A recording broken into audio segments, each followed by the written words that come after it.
female artist of all time, 5 Grammys, over 200 million albums sold, 10 American Music Awards, and 3 Guinness World Records. Oof. Plus, she was Billboard's Artist of the Decade and an inductee. Keke Palmer is so pretty. She is the elusive chanteuse. I know everybody thinks that Tiana Taylor is the most beautifulest thing walking around, but she don't got nothing on Keke Palmer. Let me tell you, it was worth the wait. Keke Palmer's beautiful. So let's not waste another minute, because baby, this is Keke Palmer. Yes, it is. This episode is presented in partnership with Airbnb, where the best end of summer memories are made with your closest friends. Now, let's get on with the show. Mariah, the icon, the forever moment. I don't even really know what to say. I'm so happy. I'm so thankful that you came on. This is Keke Palmer. This was like a moment to remember. And I'm going to be remembering a moment with this is Keke Palmer forever. Oh my gosh. Well, I'm so excited because you did the pre-show pull-up questionnaire. Yes. I'm excited to see what you're coming with. So it says... I was a little with that, but... Okay, let's see why I was a little Okay, today I'm giving It Girl with a side of pow. I mean, that's period. That's what we accept and expect at every moment with you. It Girl with a side of pow. That's that Aries fire. That's that side of pow that brings it. Today's mood, in one word, sleepy.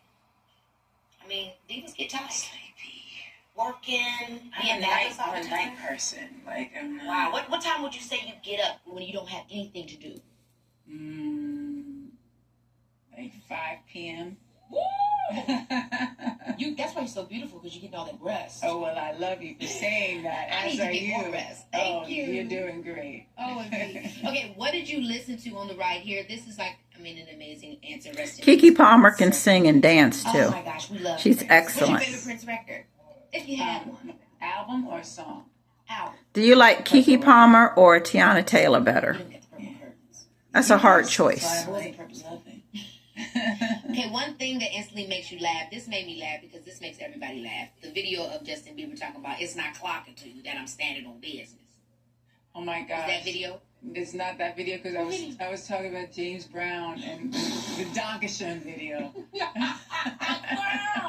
I'm on the floor. I really saw JB and thought Justin Bieber not clocking. I figured I'd be handing it to you and reading it to you, so. It's a good one, though. It's a classic. Of James Brown, what does he do? He's talking on, was it CNN? Was it one of like a news situation, and he's talking about he's going on tour, but he was having problems with his wife, so. Ooh. Yeah, it was a whole thing. He was giving all the tea on the morning show. Well, I don't know. He was being hilarious. You just gotta watch it. Okay. And then the last screenshot of your phone, no deleting. My kids. Twins. I told you I have twin siblings. Yes. They're crazy. My mom's a twin, my dad's a twin, and they had twins. So and you lucky you're not a twin. Girl, because if you had 2 Kekes, it would be too much. We know Keke. Are they a lot alike, your twins? They have their own. Mariah Carey looks swell. She's got to be maybe in her early to mid 50s, maybe. She looks good. My twins are in a good place. They're bullying everybody. Oh. Yeah, it's crazy. They gang up on everybody, including me. It's a terrible time. I'm so happy that you're here. Thank you for answering these questions. I mean, what's been going on in your life lately? What would you describe this era of your life? How long are we thinking an era is? Because I don't acknowledge time, so I don't know. By the way, was that your whole life, or did you one day decide time didn't need to be a focal point? I think that was when I was like 18. I decided that. Because I cried on my 18th birthday. Why? What happened? I didn't want to have birthdays anymore. Because nothing happened, but I was waiting to get my record deal, and that was it. Wow. So you're like, time is no longer meaningful, and now we just have vibes. We just have moods. We just have vibes. Okay, so without the thought of time, how would you express this new project, your new project, Here For It All? What is that era? It's in the moment. It's in the moment. The moments that we're having. It's in the moments. Yeah. It really is, if you think about it. Yeah, it is. It is in the moments, but then it's like, where's time left us? Like, there's some that, like, how do I know when I'm showing up, when I'm showing up? When we're the deadline? You'll be late. I'm howling. Okay, so one word to define your vibe, would you say right now? Different than any of your other vibes or eras or moments in time. I think it's like a mixture of all of those moments in time, putting them together and kind of just emanating what that feels like. So you grew up in Long Island. Now, what did that mean? I had a tough time growing up. What would you say was the toughest thing about growing up there? Just maybe some of the kids and the people that were around. Being biracial, I know you've spoken about that before. Yeah, and I wrote about it in my book. Yes, which I have. Did you actually read it? I did. Really? Yes. Hey. What was the hardest part about writing that book and kind of going back to those earlier times in your life? Things that people may not really know about you. Yeah, I mean, I wasn't like, oh, I'm scared for people to know. I wanted people to know, because then people would stop asking me, like, stuff that to me is just like obvious. But that's obvious because that's the way I grew up. I grew up around people that didn't accept me because of being biracial, and things that happened that were upsetting, to say the least. You say in Close My Eyes, I was a wayward child with the weight of the world that I held deep inside. Life was a winding road, and I learned many things that little ones shouldn't know.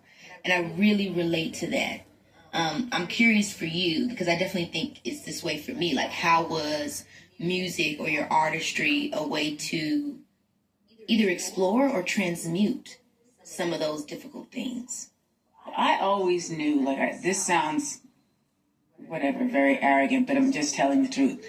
I always knew from the time I was a little girl that I was going to make it. I just believed it. And my mother actually told me, don't say if I make it, say when I make it. And so I took that advice, and I just always believed, strongly believed. Yeah. How did you find writing? Because I think that's one of not only do you have an incredible voice, but you've always been an incredibly gifted writer. Was that something that you did before you started doing music, poetry, journaling, or how did writing find you? I started with poetry when I was 6 years old. I have it's on the back cover of, where is it? It's on the cover of either one of my albums, or it's not the back cover of the book, but it's a picture that I drew. And I was I think 6 years old, and it's just me with little, what are those called, pigtails, and just in the flowers, and at the top of it says me, period, I am Mariah. And that's my first bit of poetry and art. Do you have a favorite song that you've written? Well, you mentioned Close My Eyes before, and not everybody knows that song, so thank you. I love that song because it's really telling a story sequentially. I'm explaining what has happened. At that Mariah Carey has been through a lot. So, yeah, so that became when she married the CEO of Sony Records, Tommy Mottola. She went through a lot. So much, because there's something about it when I'm listening to it that makes. Then for some reason it didn't work out with Nick Cannon, so she's never really been lucky in love, I don't think, which is sad. But something about it feels like I feel empowered to release. Yes, yes. What was happening in your life when you wrote that song, and how did you decide to put Bone Thugs on it? I was releasing.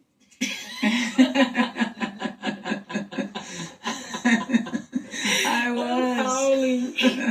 want to know I can only imagine what the vibe is for you in the studio. Is it different every time when you're releasing? Yes.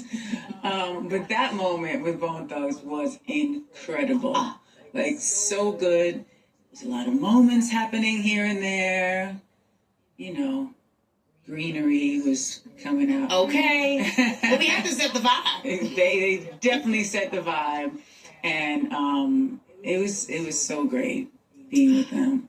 Oh my gosh, I can only imagine what it would have been like being in that room in that era. Yeah. Very special time. And you are a big part of what made it so special for all of us.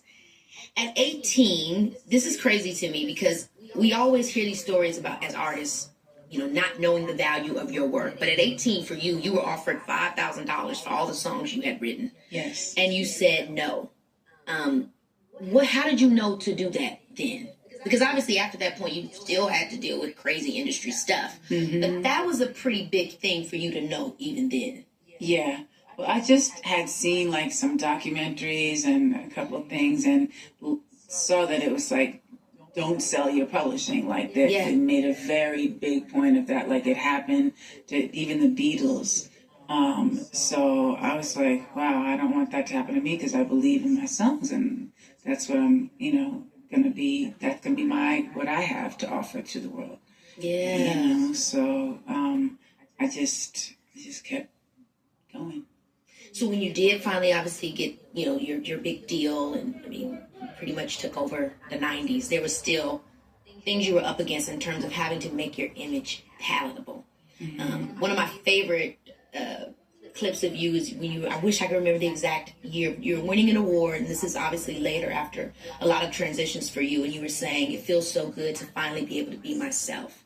So I want to know that journey leading up to that, like what it was that wasn't being yourself, and how was that even presented to you at that age where, how did they tell you, hey, tamper this down, don't be this, don't do that? Yeah, well, they definitely did that.